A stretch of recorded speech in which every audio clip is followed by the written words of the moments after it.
kesempatan. Jadi judul ini datang ke gue lagi main di judul bareng Mas Agus Ringo.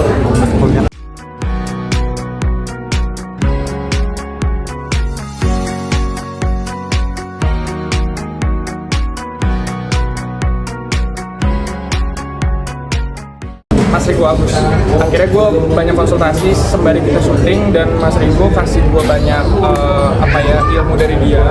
Akhirnya itu yang gue aplikasikan juga selain dari karakter development bareng Maisha juga.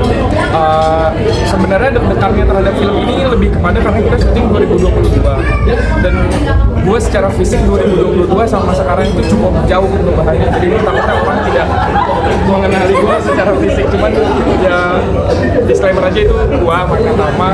Dan tadi yang seperti gue bilang dari sebelumnya juga jarang ada film kayak gini karena sebenarnya core-nya adalah romcom, tapi tiba-tiba di tengah ada unsur horornya, ada mistisnya juga, tiba-tiba ada drama yang heavy. Banyak banget satu scene yang kita sengaja untuk nggak ngomong, gue nggak akan kasih tahu scene tentang apa, tapi kita sengaja untuk menjaga interaksi supaya saat kita action emosi itu benar-benar bisa kita deliver dengan baik. Tapi lain daripada itu, gue senang banget. Gue ngerasa ya industri film itu kalau dibandingkan industri musik, gue lebih merasa ada kerjasamanya dan kolaborasinya di industri film. Jadi gue sangat bersyukur atas kesempatan yang sampai saat ini masih gue dapetin. Rasanya seperti apa? Artinya dari basicnya seorang penyanyi go to acting sendiri. Sebenarnya gue berakar dari teater musikal. Jadi dua aspek ini digabungkan, ada musiknya, ada teaternya juga. Tapi kalau sekarang gue disuruh pilih, gue sedang pengen mencari pelajaran lebih banyak di dunia seni peran. Jadi gue berharap kedepannya gue bisa dapat berkat baru lagi, bisa explore role-role yang lain di judul-judul yang baru. Amin.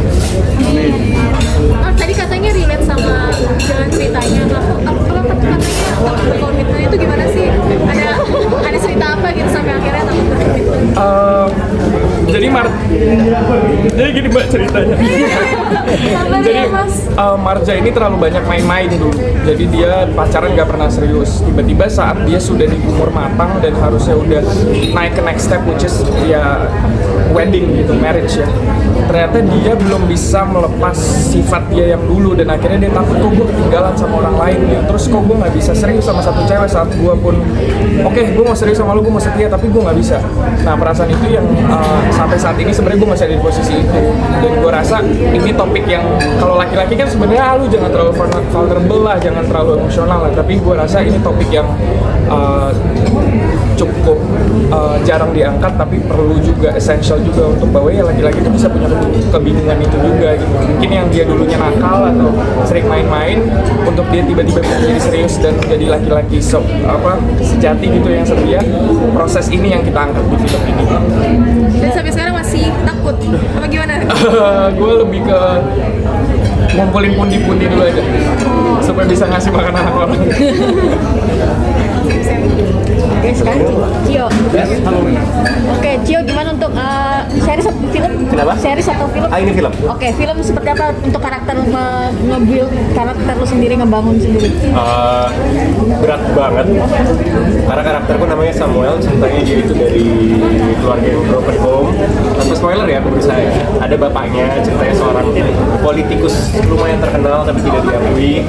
Samuel ini adalah seorang yang tough, yang benar-benar bertanggung jawab banget sama adiknya yang mungkin umurnya 3-4 tahun di bawahnya, masih remaja, dan juga punya hubungan sama mama yang sebenarnya sama-sama kencang karena mamanya pengen Samuel kuliah. Samuel sebenarnya anak yang smart banget tapi kritis soal pendidikan, dan dia juga kalau tadi lihat di trailernya dikit, semoga nggak spoiler, ceritanya dia suka ikutin tinju di jalanan ilegal gitu. Tujuannya bukan soal jago atau apa, tapi untuk bisa dapetin uang buat mungkin beli sepatu buat adanya kalau butuh sekolah atau apa. Dan satu hari ada suatu kejadian di tempat adanya magang, bosnya gue bunuh, kabur ke suatu tempat di Gunung Kidul. Dari situlah ketemu sesuatu yang sama dia nggak pernah dapetin. Jadi karakter arc-nya itu jelas, it's like a story of redemption for him, dimana dia akhirnya belajar bahwa kalau ada masalah tuh harus dihadapi dan dia harus tanggung jawab sama apa yang lagi berbuat. Tapi ini kan ada adegan fighting ya? Ada. Mungkin belajarnya dari mana nih? Dan berapa lama untuk bisa? Pasti ada luka-luka mungkin gitu kan, belajar. Enggak sih mas, kebetulan ini memang lawannya juga. lawannya petinju beneran gue. Gue juga sih, tapi dia pro, kalau gue nggak. Apa namanya? Memang sebenarnya kurang ideal untuk persiapan di sini karena kita reading juga cuma 2 hari. Adegan fightingnya pun jujur kita bikin koreo on the spot. Ada waktu dikasih beberapa jam, beberapa menit lah untuk bikin koreonya. Untungnya aku udah ada basic boxing, udah dari 11 tahun lalu emang aku suka tinju. Dan kebetulan juga pernah main film action dulu, jadi persiapannya udah ada. Kebetulan juga stunt koordinatornya merupakan lawan mainku ya dengan tinju tersebut.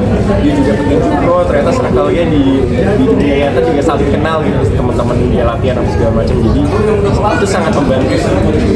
Jadi ya untuk actionnya enggak sih lecet-lecet, tapi ya pastinya capek, keringetan, biru apa iya sih. Kalau lecet juga gitu. Dan lawannya sendiri ini memang yang sudah pro. Tadi lu bilang yang udah pro. Aslinya dia petinju pro sebenarnya. Rasanya gimana? Ternyata pelatihku tuh temen dia latihan, jadi canggung nggak terlalu ya, karena sebenarnya udah kenal temennya, apa friend of a friend. That's the way to put it. Pakai stuntman nggak? Bukan. Pure tuh latihan sendiri. Ya kalau boxing aja gitu. Kalau dia yang suruh tendang muter-muter gimana baru aku nyerang. Oke.